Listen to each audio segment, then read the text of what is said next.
All right, Mopar people, welcome back to the channel. I'm just Mopar Joe. This will be the finale of the Crime Scene 440 at my house. It's going to a better place, let me tell you about it. This may be the easiest engine build I will ever do on this channel. This is the Crime Scene 440 that right now, between two videos, has 250,000 views. So 250,000 views, just imagine, I don't know, somebody watched it twice, but 200,000 people have seen this engine block. And it still has a good purpose in life. Right now, if you looked at it, it's been bored 60 over. It was somebody's rebuild. I think it's even been decked. And I was really hopeful it would be a good block, but right now it needs 8 sleeves. Let's look at our pistons one more time. There's number 7. I know it's upside down, but we're already 60 over.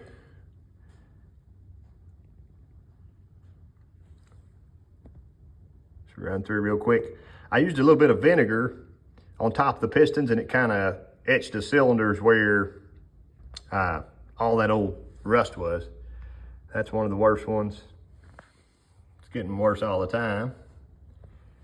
But this was a good running engine, pulled from some kind of bus, he said. But it was kind of a Frankenstein. And we've got a new purpose for it. Look at that dude. I'm gonna flip it over in a minute, and we're gonna put one piston, one rod, and the crankshaft back in this engine. If you're new here, I'm just Mopar Joe. I build big block engines, small block engines, Mopar engines, Mopar restoration stuff, whatever. I'm doing my very first camshaft challenge, and I introduced that back in December of last year. And I've got 3 big contestants right now, Brian Salter of Salter Racing Engines, David Vizard, and Daniel Powell of Powell Machine. So before I go any further, I also want to mention Charles Servideo, Servideo Head Porting. He's also on YouTube. I'm gonna put a link to everybody below this. Charles did our trickflow 270 heads and our Mopar M1 intake that go on our 538. The reason I'm building this, I've got it on a pallet here. It's gonna get a crankshaft, 1 rod, 1 piston. I'm gonna put it on a pallet and I'm gonna ship it to Daniel Powell in South Carolina. So Daniel could take that block and have it to mock up on. He wants to check our heads on the block. He wants to check some valve train geometry stuff. He really wants to use a 7/16 push rod, which possibly could work. I know it's a fairly long push rod because it's a max wedge size port. And he wants to check that stuff. I told him I didn't want to do any grinding in that push rod area because I may break into where Charles did his port work at. Daniel wants to inspect that stuff. He likes to keep a mock-up block, and he said, I don't have a big block Mopar when I have a small block Chevy and small block Ford and whatever. I was like, I have the perfect one I can send you, and if I never see it again, goodbye.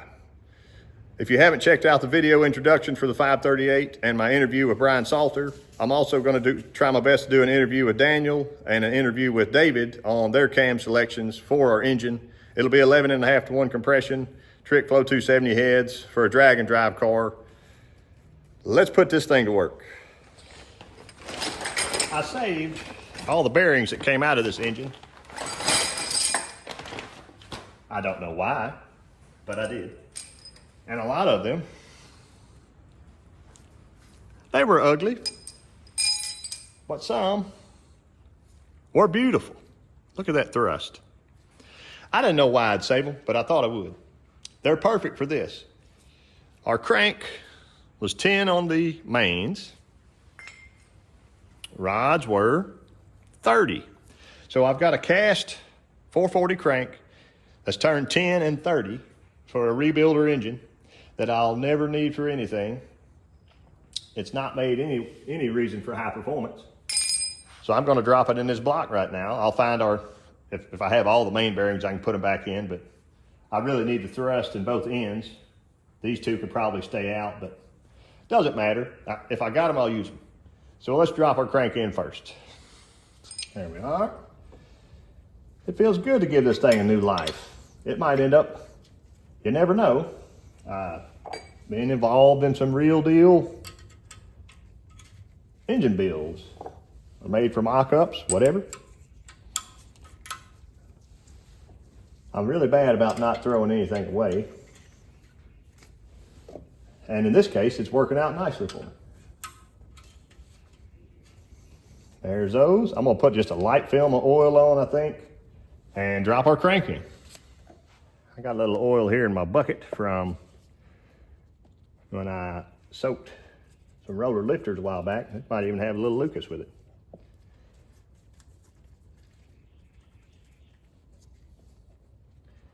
This one won't get me, it won't get much run time, so it doesn't matter. Okay, crankshaft coming in. I still got the flex plate on.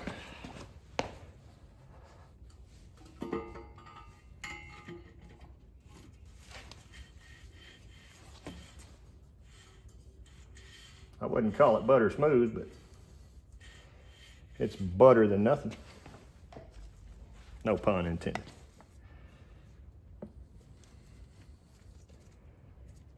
I don't want it so oily that it's dripping down off the crate and the people don't want to ship it, so I may need to tighten up a little bit on that. There's number 4.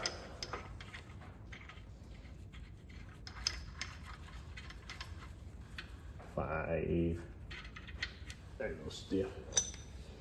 3.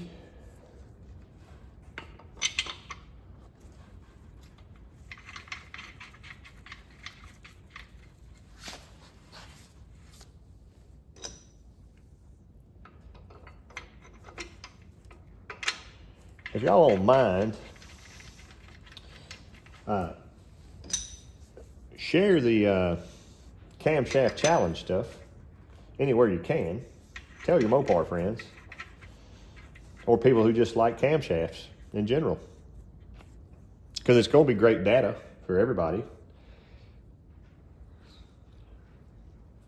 There we are.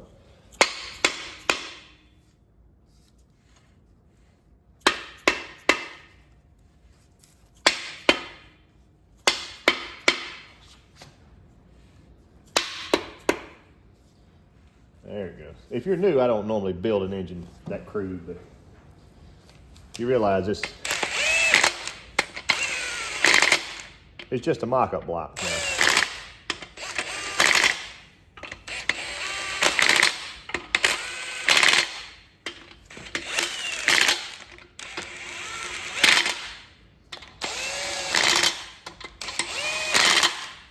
And I can safely say I've never done that before with an impact, so hopefully it still turns. That's nice. Thank goodness. I'm gonna roll it on its side. It's got a blowout on the glove. I'm gonna roll it on its side and we can hammer number 1 in. Here's my piston. So this is old school. Y'all see our little dome? This was from an engine that blew up. It's a 60 thousandths. There's the old part number. I'm assuming it's old TRW or something.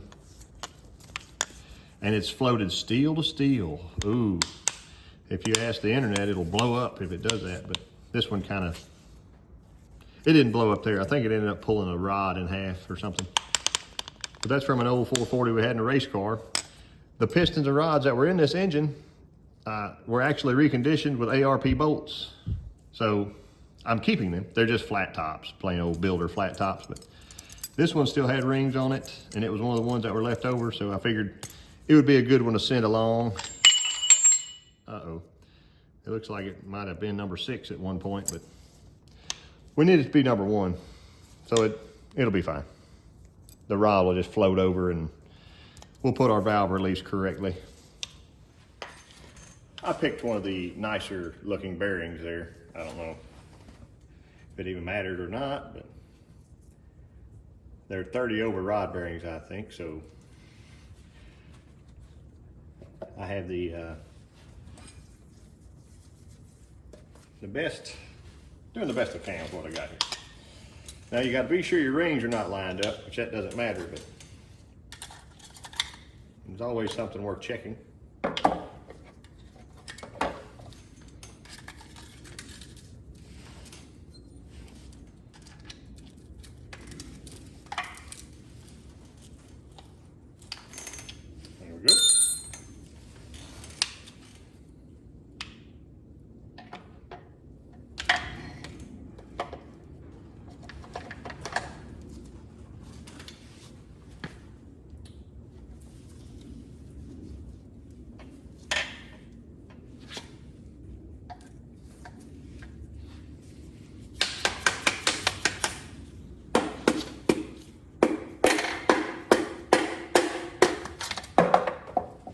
There it is.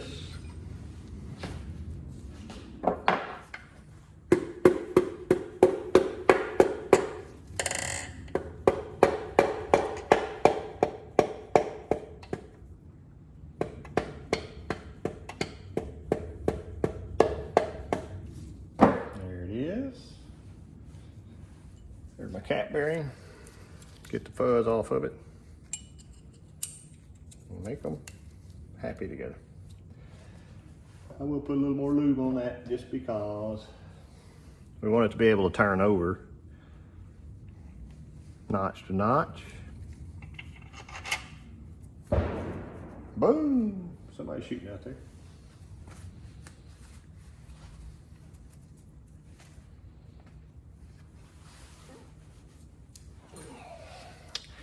I couldn't find the correct rod nuts for this, but these are from the exhaust studs on one of those other raggedy 440s I just tore down.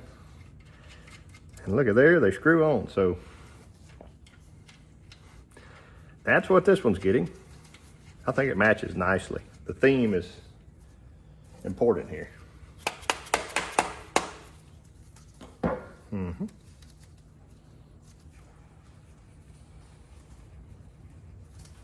Let me get something to tighten them up with.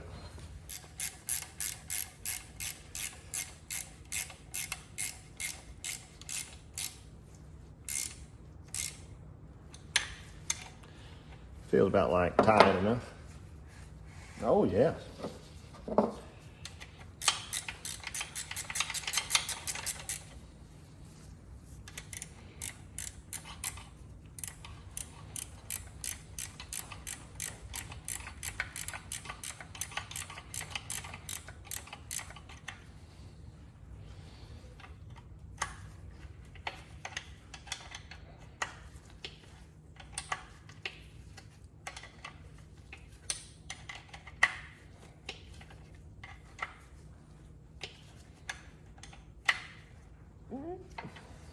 Okay.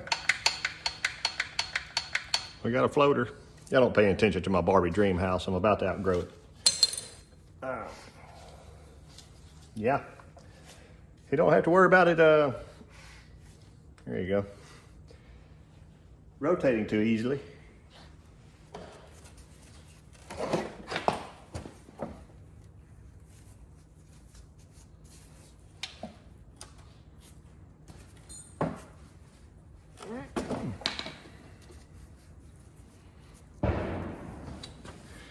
Pow! Just for funsies. That's the wrong way. I want to see. Yeah. Not a super extreme high performance rig, but it worked for somebody at some point, and that's all it needs it for, is just to mock up with. So there it is. I'm gonna roll it over and stick it on the crate, and the crime scene will be cleaned up finally. How about 325/5? That's one cast crank, flex plate, one piston, one rod, and a crate attached to it. That's not a very heavy crate, but 325 is what I'm calling them with.